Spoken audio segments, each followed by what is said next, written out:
Recently, Ruslan made some comments towards those in the Reformed camp, but are his comments actually aligned with the scriptures? Well, in today's video, we're going to dive into that question deeper and see what Ruslan had to say, as well as what does the Bible have to say about this topic. But before we get into that, guys, full disclosure, as I listen to Ruslan, I tune into his channels quite often. I enjoy listening to his takes on Christian things that are happening in the world, non-Christian things that are happening in the world. I've also personally worked very closely with Zach Sparazzo and have enjoyed working with him and just connecting with him on a different level. So this isn't coming from somebody who's trying to, attack Ruslan and his channel and what he has to say. But when I heard these comments that he made, it did cause me to say, hey, this does need to be addressed. So with that being said, here's what Ruslan had to say. If people are trying to reach God, it says eternity is written in our hearts. Mm-hmm. So there is a precedent in Scripture. Romans 2 talks about those who were without the law are still have a law unto themselves. The Gentiles without the law. So there is a precedent to folks who have never heard of the gospel, who have never heard of Jesus, who have never heard of Yahweh, and they're trying to make their way based off their conscience and the information they do have. So yes and no. You know what I mean? Yes and no. Like, generally, yes, Jesus is the full revelation of God. But to say that like people who have never heard of Jesus aren't trying to reach God, I think that's that like, in my opinion, and the Reformed people are going to hate me for this, that's that like hyper Reformed, hyper Calvinist, you're dead, and you hate God. You want to worship Satan through worshiping your own job. You're a Satan worshiper until God zaps you and makes you love him. Where you would say they're just extremely misguided. They're misguided. They're ignorant. They don't know what they don't know. Mm-hmm. If they've never heard about Jesus. If they heard about Jesus and they rejected Jesus, that's different. I'm then afraid for your soul. I'm terrified for you rejecting Jesus. But now, clearly here we're seeing Ruslan's pulling up at first Romans chapter 2, verses 12 to 16. Now, this section in Scripture is not saying that those who are not born again, those who have never heard Jesus, are saved. No, we still have to be born again. But what it is saying is, yes, we can still have God's law written in our hearts. Consciously, we know right from wrong. We know not to steal. We know not to lie. We know not to, do certain murder. We know not to do certain things.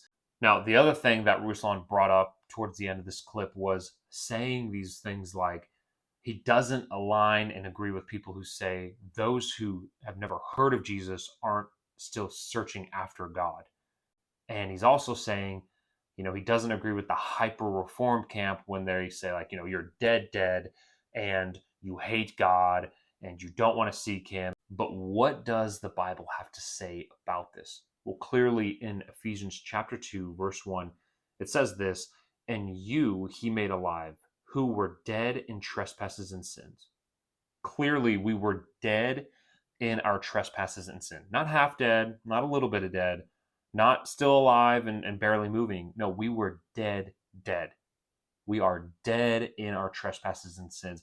And until Christ saves us, we are still dead in our trespasses and sins. Until Christ opens up our blind eyes and deaf ears, we are still dead. Clearly. Psalms chapter 14, verses 2 to 3 say, the Lord looks down from heaven upon the children of men to see if there are any who understand, who seek God. They have all turned aside. They have together become corrupt. There is no one who does good. No, not one. Clearly we see here, no one does good. No, not one. Not in the sight of the Lord. The Lord is looking down and saying, nobody is seeking after me. Genuinely seeking after me. There are people in other religions who are seeking their deity that they believe in, their God that they believe in, but they are not seeking after the one true God. Jeremiah chapter 17, verse 9 says, the heart is deceitful above all things and desperately wicked.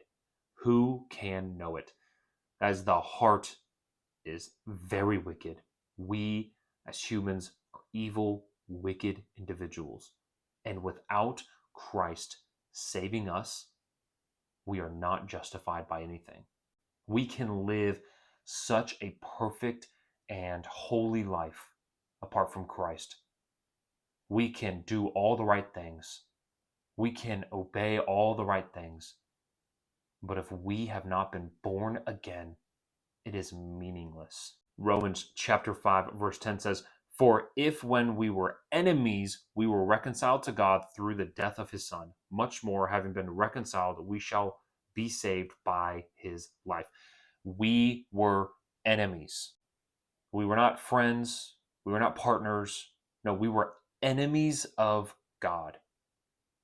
People, guys, we have to understand that, yes, people hate God.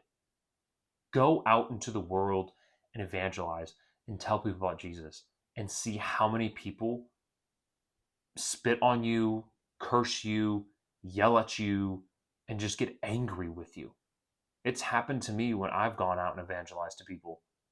Guys, they do not like God. They do not seek after Jesus. Humans hate him.